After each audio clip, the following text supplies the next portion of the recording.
नमस्कार दोस्तों, आज मैं फिर से हाजिर हूँ एक बिल्कुल नई फाइनेंशियल जानकारी के साथ।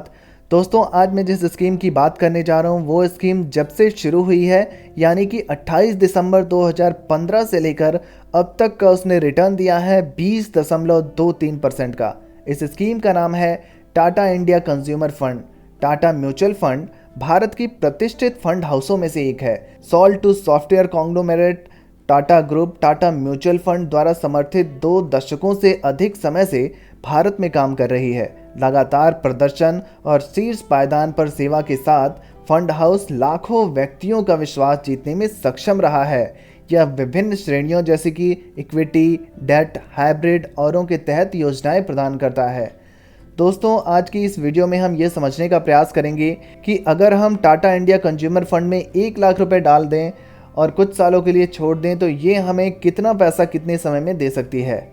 लेकिन इससे पहले कंपनी की कुछ बेहद महत्वपूर्ण डिटेल्स जान लेते हैं। टाटा इंडिया कंज्यूमर फंड की अगर एनएवी प्राइस की बात की जाए तो 28.52 रुपये का चल रहा है।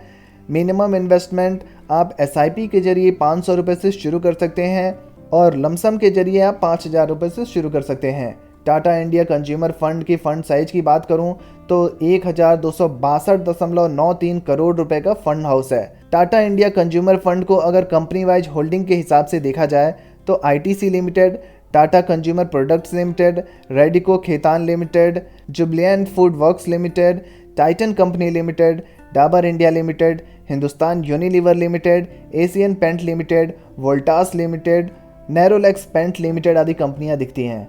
और अगर टाटा कंज्यूमर फंड को इक्विटी सेक्टर एलोकेशन के हिसाब से देखूं तो FMCG sector 49.4%, consumer durable sector 17.2%, services sector 9.7%, chemical sector 9.3%, engineering sector 6.8%, automobile sector 6.1% और अदर्स में 1.4% है।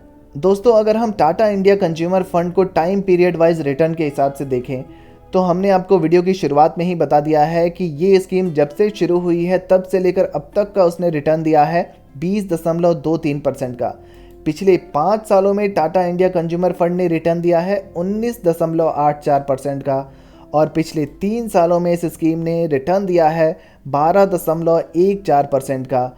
और अगर मैं पिछले 1 साल की बात करूं तो इस स्कीम ने बहुत ही ज़्यादा बेहतर प्रदर्शन किया है और पिछले 1 सालों में इस स्कीम का रिटर्न रहा है 45.81% का। दोस्तों, आइए दोस्तों मैं आपको कैलकुलेटर पर लेकर चलता हूं और वहां चल के समझने का प्रयास करते हैं कि अगर हम इस स्कीम में एक साथ 1 लाख रुपए डाल दें तो ये स्कीम हमें कितने समय में कितने रुपए दे सकती है। तो दोस्तों, ये हमारा कैलकुलेटर है और अगर हम टोटल इन्वेस्टमेंट 1 लाख रुपए रखते हैं, क्योंकि इस स्कीम का ऑल टाइम रिटर्न 20% का है तो एक्सपेक्टेड रिटर्न रेट हम 20% ही रखते हैं। अगर हम 1 लाख रुपए को 5 सालों के लिए इस स्कीम में डालकर छोड़ देते हैं और 20% का रेट ऑफ इंटरेस्ट मिलता रहता है तो 1 लाख रुपए पर 1,48,832 रुपये का रिटर्न मिल जाएगा और 1 लाख रुपए की कुल वैल्यू हो जाएगी 2,48,832 रुपये की। दोस्तों, और अगर मैं बात करूं 10 सालों की, 1 लाख रुपए को अगर हम 10 सालों के लिए छोड़ देते हैं, 20% का इंटरेस्ट रेट मिलता रहता है तो 1 लाख रुपए की वैल्यू बदलकर हो जाएगी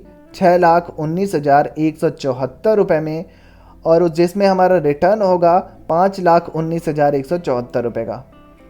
अगर मैं बात करूं 15 सालों की तो दोस्तों, हमने अगर 1 लाख रुपए डाल करके 15 सालों के लिए छोड़ दिया, 20% का इंटरेस्ट रेट भी मिलता रहा तो 1 लाख रुपए की वैल्यू बदलकर हो जाएगी 15,40,702 रुपये में, जिसमें हमारा रिटर्न होगा 14,40,702 रुपये का। दोस्तों, अगर 20 सालों के लिए हमने इस स्कीम को चलाया और 1 लाख रुपए को 20 सालों के लिए छोड़ दिया, 20% का इंटरेस्ट रेट मिलता रहा तो 1 लाख रुपए की वैल्यू बदलकर हो जाएगी 38,33,760 रुपये की, जिसमें हमारा रिटर्न होगा 37,33,760 रुपये का। दोस्तों, अगर 25 सालों के लिए हमने इस स्कीम को चलाया, 1 लाख रुपए डाला और 25 सालों के लिए छोड़ दिया, 20% का इंटरेस्ट रेट मिलता रहा तो 1 लाख रुपए पर हमें 94,39,622 रुपये का रिटर्न मिल जाएगा और 25 सालों बाद 1 लाख रुपए की वैल्यू बदलकर हो जाएगी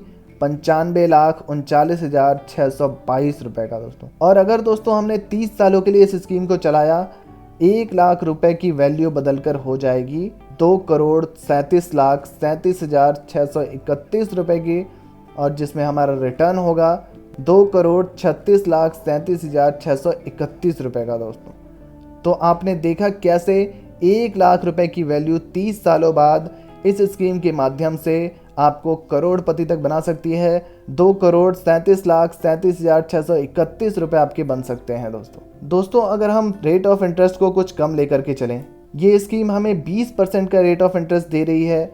अगर हम 5% कम लेकर के चलें, 15% रेट ऑफ इंटरेस्ट लेकर भी चलें, तो इस केस में 10 सालों तक अगर हमने 1 लाख रुपए डाल करके छोड़े रखा, 15% का भी रेट ऑफ इंटरेस्ट मिलता रहा, तो 1 लाख रुपए पर 3,04,556 रुपए का रिटर्न मिल जाएगा और 1 लाख रुपए की वैल्यू बढ़कर हो जाएगी 4,04,556 रुपए का दोस्तों। अगर मैं बात करूं 15 सालों की, तो अगर 15 सालों तक 15% का रेट ऑफ इंटरेस्ट मिलता रहा, 1 लाख रुपए हमने डाल करके छोड़े रखा, तो 1 लाख रुपए की वैल्यू बढ़कर हो जाएगी 8,13,706 रुपए की, और 15% के रेट ऑफ इंटरेस्ट के हिसाब से हमारा रिटर्न मिल जाएगा 7,13,706 रुपए का दोस्तों। अगर 20 सालों की मैं बात करूं, और अगर हमने 1 लाख रुपए को 20 सालों तक के लिए छोड़े रखा, तो 20 सालों बाद 1 लाख रुपए की वैल्यू बढ़कर हो जाएगी 16,36,654 रुपए की, जिसमें 15% का रेट ऑफ इंटरेस्ट भी चलता रहा, तो उस हिसाब से हमें रिटर्न मिलेगा 15,36,654 रुपए का दोस्तों। अगर 25 सालों की मैं बात करूं, तो 1 लाख रुपए की वैल्यू 25 सालों बाद 15% के रेट ऑफ इंटरेस्ट के हिसाब से बढ़कर हो जाएगी 32,91,895 रुपए का, और उसमें रिटर्न हमारा होगा 31,91,895 रुपए का। अगर 30 सालों तक हमने इस स्कीम में को चलाया और 1 लाख रुपए की वैल्यू हमने 30 सालों के लिए छोड़ दी, 15% का रेट ऑफ इंटरेस्ट भी मिलता रहा, तो 1 लाख रुपए पर हमें रिटर्न मिल जाएगा 65,21,177 रुपए का, और हमारा कुल वैल्यू हो जाएगी बढ़कर 66,21,177 रुपए दोस्तों। तो दोस्तों देखा आपने कैसे हमने ऑल टाइम रिटर्न को कम किया 5%, 15% का रेट ऑफ इंटरेस्ट लेकर चले और 1 लाख रुपए की वैल्यू को डाल करके 30 सालों के लिए छोड़ दिया। उसके बाद भी हमारा पैसा काफ़ी अच्छा ग्रो कर गया। 1 लाख रुपए पर हमें 66 लाख रुपए मिल गए दोस्तों। टाटा इंडिया कंज्यूमर फंड की कुछ और डिटेल्स कुछ इस प्रकार हैं। एक्सपेंस रेशियो 0.90%, एग्जिट लोड है 0.25% अगर रिडीम किया जाता है 30 दिन के भीतर, स्टैम्प ड्यूटी 0.005% का है। तो दोस्तों टाटा इंडिया कंज्यूमर फंड की ये जानकारी कैसी लगी कमेंट बॉक्स में ज़रूर लिखिए। वीडियो पसंद आई है तो वीडियो को लाइक और शेयर ज़रूर करें। धन्यवाद।